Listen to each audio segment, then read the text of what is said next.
Help me. I can't walk. Those 4 words changed everything. Ruby Morrison was lying in a dirty Manhattan alley, rain mixing with blood on her face, ribs screaming with every breath, and she was begging a complete stranger not to leave her to die like garbage in the street. She had no idea that stranger was Dante Moretti, the most dangerous man in New York City. A mafia boss who could end lives with a phone call. A man feared by politicians, cops, and criminals alike. And she had absolutely no idea that the 3 men who attacked her just signed their own death warrants. Because nobody, and I mean nobody, hurt someone on Dante Moretti's streets and lives to brag about it. Before we dive into this insane story of revenge, justice, and a broke singer who accidentally got a mafia boss to fall in love with her, I need you to do something right now. Smash that subscribe button like your life depends on it. Hit that like button so hard it breaks your screen. Drop a comment telling me. 12 hours earlier, Ruby Morrison's biggest problem was singing jazz to an empty bar. The Velvet Room was supposed to be classy. Red velvet curtains, dim lighting, cocktails with fancy names. But really? It was a dive bar in downtown Manhattan, trying really hard to pretend it wasn't falling apart. The velvet was stained. The lighting was broken. And the cocktails tasted like regret, mixed with cheap vodka. Ruby stood on that tiny stage at 11 p.m. on a rainy Tuesday, singing her heart out to exactly 7 people. 7. And 3 of them were only there because it was raining too hard to leave. She was 26 years old. She'd come to New York 4 years ago with dreams bigger than the Empire State Building. She was going to be discovered. She was going to be famous. She was going to make her mother proud. Instead, she was working 3 jobs just to survive. Bartender at a coffee shop from 6 a.m. to 2 p.m., Uber driver on weekends, and singer at the Velvet Room Tuesday through Thursday nights for $200 a week. She sent half of that money to her mother in Ohio, staged for cancer, medical bills piling up like snow in winter, hope fading faster than Ruby's dreams. But she kept singing. Because what else could she do? Give up? Go back to Ohio with her tail between her legs and admit New York had beaten her? Not yet. Not tonight. Ruby finished her set, a haunting version of a classic jazz standard that deserved better than this room, and the scattered applause felt like pity. She smiled anyway. Professionalism, even when your soul was dying. Great set, Ruby, Marco the bartender said without looking up from his phone. He said the same thing every night. It meant nothing. Ruby changed out of her performance dress in the bathroom that smelled like cigarettes and broken dreams, pulled on jeans and a hoodie, and headed out into the rain at midnight. The subway was 10 minutes away, but there was a shortcut through the alley that saved time, and Ruby was exhausted. Bone tired. Soul tired. The kind of tired that makes you stupid. She took the shortcut. Biggest mistake of her life. The alley was dark, rain pouring down in sheets, puddles reflecting streetlights like broken mirrors. Ruby pulled her hood up and walked fast, headphones in, trying to pretend she wasn't scared even though every woman in New York knows that walking alone at night is playing Russian roulette with your safety. She didn't hear them coming. 3 men stepped out from the shadows like wolves who'd been waiting for prey. Ruby's blood turned to ice. She recognized the one in front, Trevor Walsh. Trust fund brat. Wall Street trader. He'd been hitting on her at the bar for weeks, getting more aggressive each time she said no. Last week, he'd cornered her after her set. Come on, baby. 1 drink. I'll make it worth your time. Ruby had rejected him in front of his friends. Firmly. Publicly. I'm not interested, Trevor. Please leave me alone. His face had turned red with humiliation. His friends had laughed at him. And Trevor Walsh was not a man who handled rejection well. Now he was here, with 2 friends. And the look in his eyes made Ruby's stomach drop. Well, if it isn't Ruby Morrison, the singer who thinks she's too good for me. Trevor's voice was cold, cruel, soaked with entitlement and rage. Ruby backed up. Trevor, I'm just trying to get home. Please let me pass. Let you pass. Trevor laughed, a sound like breaking glass. You embarrassed me. You made me look like an idiot in front of everyone. You think you can just walk away from that? The other 2 men, Kyle and Jason, she'd learn their names later, spread out, blocking her escape routes. Ruby's heart was pounding. I'm sorry if I hurt your feelings, but... Hurt my feelings? Trevor stepped closer, rain streaming down his face. You stupid girl. I'm going to teach you what happens to women who embarrass Trevor Walsh. Ruby ran. She made it maybe 10 feet before Jason grabbed her hoodie and yanked her backward. She hit the ground hard, concrete scraping her hands, rain and mud soaking through her clothes. "Help!" Ruby screamed as loud as her lungs would allow. "Somebody help me." But the alley was empty. The rain was too loud. Nobody was coming. Trevor kicked her in the ribs, a sickening crack that made Ruby's world explode in pain. She tried to fight back, clawed at Jason's face, screamed until her throat was raw, kicked and bit and refused to go down easy. But it was 3 against 1, and they were strong and cruel, and they wanted to destroy her. They beat her until she couldn't stand, until her ribs were broken and her wrist was fractured and her face was bleeding and every breath felt like swallowing glass. Ruby crawled through the mud and rain, vision blurring, tasting blood, hearing their laughter as they walked away like she was nothing. "Teach that bitch a lesson," Trevor said, adjusting his expensive watch. "Come on, guys. Let's get a drink." They left her there, broken, bleeding, dying in a dirty alley in the richest city in the world. Ruby tried to crawl toward the street. Every movement was agony. Her body was shutting down, shock setting in. She was going to die here, alone, and nobody would even know until morning. Then she heard an engine. Headlights cut through the rain. A black Rolls-Royce pulling up to a warehouse across the street. The door opened, and a man stepped out. Tall, dangerous, moving with the kind of confidence that comes from knowing you're the most powerful person in any room. Dante Moretti had come to this warehouse for a business meeting. Someone had stolen from him. That someone was about to have a very bad night. But then Dante heard something that made him stop. A sound. Weak. Desperate. Barely human. Whimpering. Dante's enforcer Marcus appeared at his side. "Boss, we should go inside. They're waiting." But Dante was already walking toward the alley, his expensive shoes splashing through puddles, his instincts screaming that something was wrong. He found her in the darkness. A young woman. Broken. Bleeding. Barely breathing. Ruby looked up through swollen eyes and saw a stranger's face. Sharp features, dark eyes that had seen too much death, a scar along his jawline that told stories she'd never want to hear. She should have been terrified. Instead, she felt hope. "Help me." Ruby's voice was barely a whisper. "I can't walk, please." Marcus appeared behind Dante. "Boss, she's not our problem. We have business. Get the car." Dante's voice was cold, absolute. The voice of a man who gave orders and expected them obeyed without question. "Now." Marcus hesitated for half a second, then ran. Dante knelt down in the mud and rain. This mafia boss in his $3,000 suit, and looked at Ruby with eyes that suddenly weren't cold anymore. They were burning with something Ruby couldn't name. Rage. Pure. Absolute. Volcanic rage. "Who did this to you?" Dante's voice was soft, but Ruby could hear the murder underneath. "3 men, eh? I can't."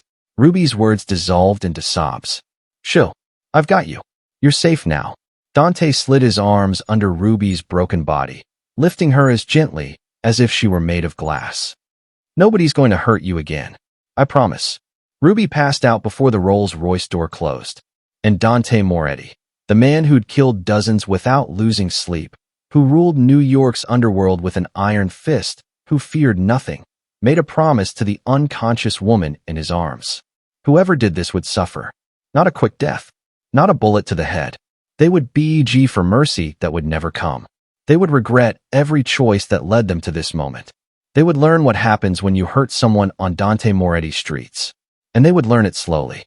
Marcus drove through the rain-soaked streets while Dante held Ruby, his shirt soaking with her blood, his mind already calculating revenge. "Find out who she is," Dante said quietly. "Find out who did this." "And Marcus?" "Yes, boss. I want names by morning." The hunt had begun, and 3 men who thought they'd gotten away with it had absolutely no idea that their entire world was about to burn. Ruby woke up in a bedroom that definitely wasn't hers. Her eyes cracked open, and the first thing she saw was a ceiling that probably cost more than her entire year's rent. Crown molding, a crystal chandelier, silk curtains filtering morning light like liquid gold. Where the hell was she? She tried to sit up, and her body screamed in protest. Every muscle, every bone, every inch of skin felt like it had been hit by a truck. The memories came flooding back. The alley, the rain, Trevor's face twisted with rage, the beating, the blood. And then, him. The stranger in the expensive suit who'd carried her like she weighed nothing. Ruby's heart started racing. She was in a stranger's house. A stranger who drove a Rolls-Royce and had the kind of presence that made grown men nervous. What if he was worse than Trevor? What if she'd escaped one nightmare only to wake up in another? The door opened. Ruby grabbed the nearest object, a decorative pillow, like it would do anything against a threat. But the woman who entered wasn't threatening at all. Mid-40s, professional, carrying a medical bag, wearing scrubs under a designer coat. Easy, honey. I'm Dr. Elena Santos. You're safe here. I'm just checking your injuries. Her voice was calm, soothing, the voice of someone who'd talked down panicking patients 1,000 times. Where am I? Who brought me here?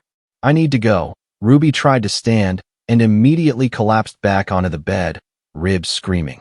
You have 3 broken ribs, a fractured wrist, severe bruising, and a mild concussion. You're not going anywhere for at least a week. Elena sat on the edge of the bed, professional but kind. You're in Dante Moretti's penthouse. He found you last night. Brought you here instead of a hospital. Why not a hospital? Elena's expression shifted. Hospitals ask questions. File police reports. Dante thought you might want to decide how to handle this yourself before involving cops who might not believe you. Ruby's throat tightened. She'd heard the stories. Women reporting assault only to be torn apart by defense lawyers, their lives destroyed while their attackers walked free. Who is Dante Moretti? Elena chose her words carefully. He's a businessman. Powerful. Connected. Someone you want on your side, not against you. Translation, Mafia boss. Ruby should have been terrified. Instead, she felt something unexpected, relief. Because a man like that, a man with power, could do things the police never would. The door opened again, and Ruby's breath stopped. Dante Moretti walked in looking like death in a 3-piece suit. Dark hair, darker eyes, a face that could have been carved from marble by an angry god. He moved like a predator, smooth, controlled, absolutely certain of his dominance in any space he occupied. You're awake. Good. His voice was deep, measured, the kind of voice that made people listen. How do you feel? Like I got hit by a train. Ruby's voice was stronger than she expected. Thank you for helping me. I don't know what would have happened if you hadn't. You'd be dead in that alley. Dante said it matter-of-factly, no drama, just truth. I need names, Ruby. Who did this to you? Ruby froze. How do you know my name? I know everything. Dante pulled up a chair, sat down, maintaining eye contact that felt like being X-rayed. Ruby Morrison, 26, singer at the Velvet Room. Originally from Columbus, Ohio. Mother has stage 4 cancer. You work 3 jobs, send half your money home, and you've been in New York for years chasing a dream that's been slowly dying. Ruby felt exposed, vulnerable, like this stranger had peeled back every layer of her life. How? I have resources. Now tell me who hurt you. Ruby's hands shook. Saying their names out loud would make it real. Would start something she couldn't stop. Trevor Walsh. And his friends Kyle and Jason. I don't know their last names. Dante's expression didn't change, but Elena, still standing by the door, actually stepped back like she'd felt a shift in the air pressure. Trevor Walsh. Dante repeated the name slowly, tasting it like poison. Wall Street trader. Son of Richard Walsh, hedge fund manager. Trust fund brat who thinks money makes him untouchable. You know him? I know of him. And now I know what he is. Dante stood, pulled out his phone, made a call. Vincent, I need everything on Trevor Walsh, Kyle Morrison, and Jason Chun. Everything. Criminal records, financials, where they eat breakfast, who they're sleeping with. By noon. He hung up and turned back to Ruby. They're not going to get away with this. What are you going to do? Ruby's voice was barely a whisper. Dante's smile was cold, terrifying, beautiful. What I do best. Make people regret their choices. Over the next 2 days, Ruby recovered in Dante's penthouse while his crew built a case that would destroy 3 lives. Vincent, Dante's tech genius, found security footage from the Velvet Room showing Trevor's aggressive behavior toward Ruby for weeks. Found footage from the alley showing the entire attack from a traffic camera across the street. Found text messages between Trevor, Kyle, and Jason planning the attack. This girl needs to learn her place. Meet me outside at midnight. Teach her a lesson. Ruby felt sick reading those texts. They'd planned it. Premeditated assault because she'd hurt Trevor's fragile ego. But Vincent found something worse. Boss, There are at least 4 other women. Maybe more. Vincent pulled up files on his laptop, police reports that went nowhere, hospital records, payoff agreements. These guys have been doing this for years. They assault women, then use family money and connections to make it disappear. Paid settlements. Buried cases. Cops who look the other way. Dante's jaw clenched. Names. I want every victim's name. Ruby watched from the doorway, her heart breaking for women she'd never met who'd suffered and been silenced. That evening, Ruby found Dante on the penthouse terrace overlooking Manhattan. The city sparkled below like a million broken promises. Why are you helping me? Ruby asked quietly. You don't know me. I'm nobody. Just a broke singer who can't even fill a bar. Dante was silent for a long moment, staring at the city like he was deciding whether to burn it down. I had a sister, Sophia. She was 19. His voice was flat, emotionless, which somehow made it worse. 3 men attacked her after a college party, beat her, left her in a parking lot. She died 2 days later from internal bleeding. Ruby's breath stopped. Dante, I'm so sorry. I found those men myself. Took me 3 weeks. And I made sure they suffered before they died. Dante finally looked at her, his eyes haunted. But it didn't bring her back. I couldn't save Sophia. But I can save you. And I can make damn sure those animals never hurt anyone again. Ruby felt tears streaming down her face. This dangerous man, this killer, was trying to save her because he couldn't save his sister. What if I don't want you to kill them? Ruby's voice was small but firm. What if I want them to suffer? To lose everything? To feel powerless the way I felt powerless? Dante's expression shifted. Surprise, then something like respect. Then we do it your way. We ruin them. Financially, socially, legally. We make them wish they were dead, but keep them alive to feel every second of their destruction. Can you do that? Dante's smile was predatory. Ruby, I can do things that would give you nightmares. The only question is how far you want me to go. Ruby thought about Trevor's laugh as he walked away. Thought about Kyle and Jason high-fiving like they'd won a game. Thought about the 4 other women who'd been silenced and paid off. I want them destroyed. I want them to lose everything they think makes them untouchable. And then I want them in prison where they can't hurt anyone else. Then that's exactly what they'll get. Dante pulled out his phone. Marcus, we're moving tonight. Before they run. Ruby's heart pounded. They're going to run? Vincent found plane tickets. Trevor's flying to London in 2 days. Probably thinks he's gotten away with it. Ruby felt rage burning through her fear. He's running. He was running. Now he's trapped. Dante put his hand on Ruby's shoulder, gentle despite the violence in his eyes. Trust me, by this time tomorrow, Trevor Walsh will wish he'd never been born. That night, Ruby couldn't sleep. She lay in the guest bedroom listening to Dante and his crew planning in the next room. Their voices were low, clinical, discussing destruction like it was a business transaction. And maybe it was. Maybe in Dante's world, justice was just another service provided. Around 2 a.m., Ruby got up and found Dante alone in his office, surrounded by files and photographs. Can't sleep? He asked without looking up. I keep seeing their faces, hearing their laughter. Ruby sat down across from him. Does it ever stop? The fear. Dante finally looked at her, really looked at her, and for the first time she saw past the mafia boss exterior to the broken man underneath. No, the fear doesn't stop. You just learn to turn it into something useful. You turn it into fuel, into fire, into the thing that makes you fight instead of hide. Ruby nodded slowly. Teach me how to turn fear into fire. Dante smiled, a real smile this time, not the cold predatory one. I think you already know how. You survived. You're still here. You're still fighting. That's fire, Ruby. That's pure fire. And in that moment, sitting across from a mafia boss in a penthouse overlooking the city that nearly destroyed her, Ruby Morrison made a decision. She wasn't going to be a victim anymore. She was going to be a survivor. The hunt began at dawn. Dante Moretti didn't believe in quick revenge.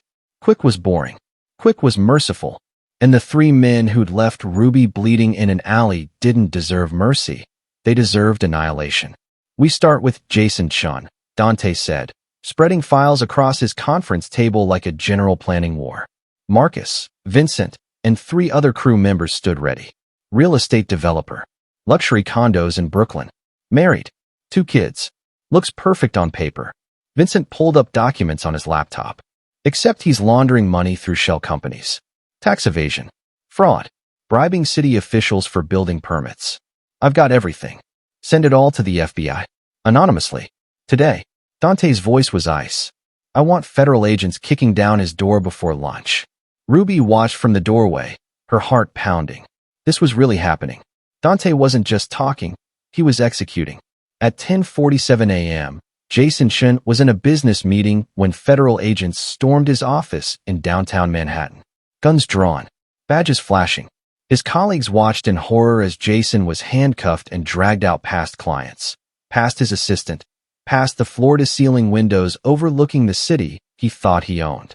His wife got a call 20 minutes later. Then his lawyer.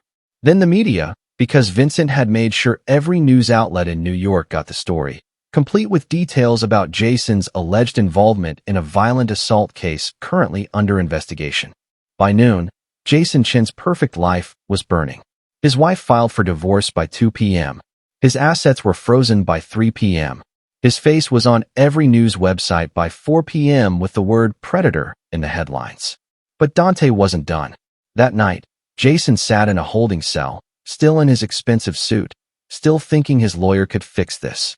Then Marcus appeared, slipping past guards who suddenly had urgent business elsewhere, the moment Dante's crew showed up. Marcus leaned close to the bars, his voice low and dangerous. Dante Moretti knows what you did to Ruby Morrison. And he knows about the other women too. Sleep light, Chun. Because prison's going to be very interesting for a man like you. Jason's face went white. He knew that name. Everyone in New York knew Dante Moretti. And if Dante was involved, Jason wasn't just facing legal trouble. He was facing something worse. Next, Dante said, checking his watch like he was scheduling appointments instead of destroying lives. Kyle Morrison. Kyle was having dinner with his family. Wife, 2 young daughters, playing the role of perfect father, when his phone started exploding with notifications. His wife. His boss. His parents. Someone had sent evidence of Kyle's assault on Ruby and 3 other women, to everyone he knew. Photos, hospital records, testimonies, police reports that had been buried with payoff money. His wife grabbed his phone, read the messages, and her face shattered. Tell me this isn't true. Tell me you didn't. She couldn't even finish the sentence. Kyle tried to lie. Baby, it's a mistake. Someone's trying to. His wife threw his phone at his face. Get out. Get out of this house right now before I call the police myself. By midnight, Kyle had lost his job, his family, his reputation. The media found him at a hotel, cameras flashing, reporters screaming questions about the 4 women whose lives he'd tried to destroy. Kyle tried to run, packed a bag, headed to JFK Airport, bought a last-minute ticket to anywhere that wasn't New York. He made it through security, made it to his gate, was about to board when 2 of Dante's men appeared on either side of him like shadows. Mr. Moretti would like a word. Come quietly, or we make a scene. Your choice. Kyle looked around. Airport security, cameras, witnesses everywhere. But he knew. He knew that Dante's reach extended everywhere, that fighting would only make it worse. He went quietly. They took him to a warehouse in Red Hook, the kind of place where screams got swallowed by the sound of shipping containers and diesel engines. Dante was waiting, sitting in a chair like it was a throne, Ruby standing beside him with her arms crossed and fire in her eyes. Kyle fell to his knees the second he saw Dante's face. Please, I'm sorry, I'll do anything, You'll confess. Dante's voice cut through Kyle's begging like a knife through paper. You'll confess to assaulting Ruby. You'll confess to the 3 other women you brutalized. You'll name Trevor and Jason as accomplices. And you'll plead guilty to everything. I can't, my lawyer said. Dante stood up, and Kyle actually whimpered. Your lawyer works for me now. I bought his firm this morning. Every attorney you call works for me. Every judge you might face owes me favors. You have exactly 2 choices, Kyle. Option 1. You confess. You go to prison where I've already made arrangements for your accommodations. Option 2. You refuse, and I let Ruby here decide what happens to you. Kyle looked at Ruby, this small woman with bruises still visible on her face, and saw something that terrified him more than Dante's threats. He saw someone who wanted him to suffer. What kind of arrangements? Kyle's voice was shaking. Dante smiled. The kind where certain inmates, Men who have strong feelings about people who hurt women will make sure every single day you're in prison feels like eternity. You'll be looking over your shoulder for the rest of your life. You'll never feel safe again, just like you made Ruby feel. Kyle broke completely, started crying like the coward he was. I'll confess. I'll confess to everything. Just don't. Too late for mercy. Dante nodded to Marcus. Get him out of here. Make sure his confession is filed by morning. As they dragged Kyle away, Ruby felt something shift inside her. She'd expected to feel satisfied watching these men crumble. Instead, she felt empty, like revenge wasn't filling the hole they'd carved into her soul. Dante noticed. You're wondering if this is enough. Is it? Will this make me feel whole again? No. Dante's honesty was brutal but real. Revenge doesn't heal you, Ruby. It just stops them from hurting anyone else. Healing comes after, and it takes longer. But at least now you can heal without wondering if they're out there, laughing, doing this to someone else. Ruby nodded slowly, tears streaming down her face. One more? Trevor. I saved him for last. Dante's eyes went dark. Because he was the leader, the planner, the one who organized your assault like it was a team-building exercise. And for that, he gets special treatment. Trevor Walsh was in his luxury penthouse, drinking scotch worth more than most people's cars, thinking he'd escaped. Jason was the FBI's problem. Kyle had disappeared. And Trevor? Trevor had his father's lawyers on speed dial, his plane ticket to London ready, his alibi perfect. He'd gotten away with it. Again, the lights went out. Trevor put down his glass. What the? Emergency backup didn't kick in. His phone was dead. The elevator was dead. Even the exit signs went dark. Trevor stumbled through his penthouse in pitch darkness, heart starting to race. Hello? Is someone there? Dante's voice cut through the darkness like a blade. Hello, Trevor. Trevor screamed, spun around, saw nothing but shadows and the faint outline of a man who shouldn't be there, couldn't be there. His security was top tier. How did you? Your security works for me now. Your doorman. Your building manager. Even your father's assistant who booked your flight to London? She called me the second you bought that ticket. Dante stepped into the sliver of moonlight from the window. Did you really think you could hurt someone in MY City and just fly away? Trevor tried to run. Made it 5 steps before Marcus and 2 other men appeared, blocking every exit like they'd materialized from the walls. I don't know what you're talking about. I didn't. Ruby Morrison. You beat her in an alley 6 days ago. Left her for dead because she had the audacity to reject you. Dante's voice was conversational, almost friendly, which somehow made it more terrifying. Ring any bells? Trevor's face went pale. That was, look, she's fine, okay? It was just what? Dante's composure cracked. Just a lesson? Just teaching her manners? Just attempted murder because your ego couldn't handle rejection. They dragged Trevor out of his penthouse, down the service elevator his own security had unlocked, into a black SUV with tinted windows. They drove him to the exact same alley where he'd attacked Ruby. Rain was falling again, puddles reflecting streetlights. The smell of garbage and desperation. Trevor was sobbing now, all his arrogance gone. Please, my father has money. I can pay you. Name your price. Your father has nothing I need. Dante grabbed Trevor by his designer collar. But you? You owe a debt that can't be paid with money. Marcus and the crew beat Trevor with clinical precision. Broke 3 ribs, the same number Ruby had broken. Fractured his wrist, the same injury. Left him bleeding in the MUD, the same place he'd left Ruby. But they didn't kill him. That would be mercy. Instead, Dante knelt down next to Trevor's broken body and whispered, "You're going to survive this. You're going to heal. And then you're going to prison. I've already talked to certain inmates there, men who have very strong opinions about entitled brats who hurt women. They're excited to meet you. Trevor, every single day for the next 25 years, you're going to remember this moment. You're going to remember Ruby's face. And you're going to wish I'd killed you instead." Dante called 911 himself. Reported an assault victim in the alley. By the time cops arrived, Dante and his crew were gone, and Trevor was left exactly how he'd left Ruby, broken, bleeding, and begging for help that came too late. Back at the penthouse, Ruby was watching through Vincent's surveillance feeds.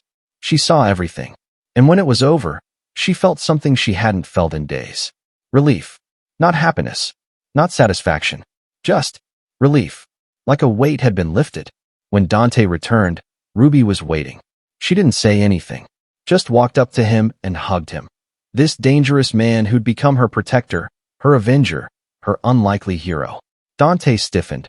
He wasn't used to genuine affection, then slowly wrapped his arms around her. "Thank you," Ruby whispered. "For seeing me. For believing me. For making them pay." Dante's voice was soft, almost gentle. "No one hurts you," and walks away. "Not on my watch. Not ever again." And Ruby realized something terrifying and wonderful at the same time. She was falling in love with a mafia boss. The trial was a circus. 3 weeks after Dante's reckoning, Trevor Walsh, Kyle Morrison, and Jason Chin sat in a Manhattan courtroom facing charges that would put them away for decades. Attempted murder, aggravated assault, conspiracy, and thanks to Kyle's confession, which he gave while sobbing to detectives, they couldn't hide behind their lawyers anymore. The courtroom was packed. Media, victims' families, and Ruby Morrison, sitting in the front row with Dante beside her like a shadow that refused to leave. Kyle's confession had opened the floodgates. For other women, women who'd been paid off, silenced, erased, came forward with their own stories. The pattern was identical. Rejection, rage, violence, payoffs, buried police reports. These 3 men had been hunting women for years, and everyone had looked the other way because they had money and connections and the kind of privilege that made them think they were untouchable. Not anymore. Ruby had to testify, had to stand up in front of cameras and lawyers and Trevor's smug face and relive the worst night of her life. Her hands shook as she described the alley, the rain, the beating, the blood. But every time her voice wavered, she'd look at Dante in the back row. He'd nod once, just once, and that was enough. He was there. He believed her. And if she could survive what happened in that alley, she could survive this. The defense lawyers tried to destroy her credibility, tried to paint her as a liar, a gold digger, someone who'd invented this story for attention. "Isn't it true, Ms. Morrison, that you're currently living with Dante Moretti, a known criminal figure? Isn't it possible this entire story was fabricated too?" Ruby cut him off. Her voice was steel. "Yes, I'm living with Dante Moretti. He saved my life when no one else would. He gave me justice when the system failed me. Your clients left me bleeding in an alley, and Dante found me. He believed me. And if that makes me biased, then I'm guilty. But your clients? They're guilty of something worse." The courtroom went silent. Even the judge looked impressed. The jury deliberated for 8 hours. Ruby sat in the hallway outside the courtroom, Dante beside her, neither of them speaking. Just waiting. The weight of everything pressing down like a physical force. Finally, the call came. The jury had reached a verdict. Ruby walked back into that courtroom feeling like she was walking to her own execution. Trevor, Kyle, and Jason sat at the defense table looking pale, their expensive suits suddenly looking like costumes instead of armor. On the charge of attempted murder in the first degree, how do you find the defendant Trevor Walsh? The jury foreman stood. Guilty. Ruby's legs almost gave out. On the charge of aggravated assault, how do you find the defendant Kyle Morrison? Guilty. Tears streamed down Ruby's face. On the charge of conspiracy to commit assault, how do you find the defendant Jason Chin? Guilty. The courtroom erupted. Victims crying. Families cheering. Media rushing to capture every second. Trevor screamed at the jury, had to be restrained by bailiffs. Kyle buried his face in his hands. Jason just stared at the table like his brain had short-circuited. Sentencing came 2 weeks later. Trevor Walsh, 25 years in maximum security. Kyle Morrison, 20 years. Jason Chun, 18 years. No parole, no early release. No daddy's money buying their way out. Outside the courthouse, Ruby faced a wall of cameras and reporters screaming questions. Ruby, how does it feel to get justice? Ruby, are the rumors true about you and Dante Moretti? Ruby, what do you want to say to other survivors? Ruby looked directly into the cameras, her voice strong, her spine straight. To every woman who's been hurt and silenced, I see you. I believe you. And you deserve justice. Don't let anyone tell you that you don't matter because of who you are or where you come from. I was a broke singer in a dive bar, and I took down 3 of the most privileged men in this city. If I can do it, you can do it. The clip went viral within hours. 5 million views by evening. 10 million by the next morning. Ruby Morrison became a symbol, a voice for the silenced. A warrior who'd stared down her attackers and won. Record labels started calling. 6 months later, everything had changed. Ruby's debut album, Phoenix, named after her rise from the ashes, hit the Billboard Top 10. Critics called it raw, powerful, the voice of a generation. Her single, Shadows and Light, was playing on every radio station in America. She wasn't singing in dive bars anymore. She was selling out Madison Square Garden. Her mother's cancer treatment was fully funded. Dante had quietly paid for everything, and when Ruby found out, she'd cried for an hour. Her mom was in remission now, living in a beautiful apartment in Manhattan that Ruby thought she'd bought herself, but Dante had actually purchased under a shell company. He let her believe she'd done it on her own. That was the kind of man he was. But the biggest change? Ruby and Dante were together. Not just protector and survivor. Partners. Lovers. Two broken people who'd found wholeness in each other. Dante was different around her. Softer. He actually smiled now. Real smiles that reached his eyes. His crew noticed the change. Marcus joked that Ruby had domesticated the beast, which earned him a death glare, but also wasn't entirely wrong. Dante still ran his empire. Still made men disappear when they crossed him. But now he came home to Ruby, to light, to someone who saw past the violence to the man underneath. On a Thursday night, Ruby performed at a charity gala Dante hosted for assault survivors. The room was filled with Manhattan's elite. Some there because they cared, others because refusing Dante Moretti's invitation was suicide, but Ruby didn't care about them. She sang The Man in the Shadows, a song she'd written about the night Dante found her. About darkness and rescue and finding love in the most unexpected place. There wasn't a dry eye in the room by the time she finished. After the performance, Dante took Ruby to the rooftop terrace overlooking the city. Manhattan sparkled below them like a million promises waiting to be kept. "You know what I do," Dante said quietly, his hand intertwined with hers. "Who I am. The blood on my hands. You could have anyone. Someone clean, someone safe, someone who doesn't have enemies who'd kill you just to hurt me. Why stay?" Ruby turned to him, grabbed his face with both hands, fierce and certain. "Because you saw me when I was invisible. You fought for me when I couldn't fight for myself. You gave me justice when the world wanted to ignore me. You're the best man I know, Dante Moretti, and I don't care what anyone else thinks." Dante kissed her like she was oxygen, and he'd been drowning his entire life. Ruby pulled back, smiled through happy tears. "You saved me, but I think I saved you too." Dante's smile was rare, genuine, beautiful. "You did. You absolutely did." In that moment, overlooking the city that had tried to destroy them both, Ruby Morrison realized something profound. She'd been invisible for 26 years. A woman cleaning tables and singing to empty rooms while the world walked past like she didn't exist. But in the moment that mattered most, she chose to be seen. She chose courage over silence. She chose to fight instead of hide. And she didn't just survive, she thrived. Trevor Walsh, Kyle Morrison, and Jason Chen thought they could hurt a woman and walk away. They were wrong, because they attacked her on Dante Moretti's streets. And Dante Moretti never forgets. They wanted to break Ruby Morrison. Instead, they created a phoenix. And her protector? He became her love, her home, her forever. Because sometimes, the person who saves you isn't a knight in shining armor. If this story set your soul on fire, if Ruby's courage made you want to stand up and fight, if you believe in justice for the forgotten, then you need to hit that subscribe button right now. Smash that like button like you're punching Trevor Walsh in the face. Drop a comment telling me, would you want Dante Moretti in your corner?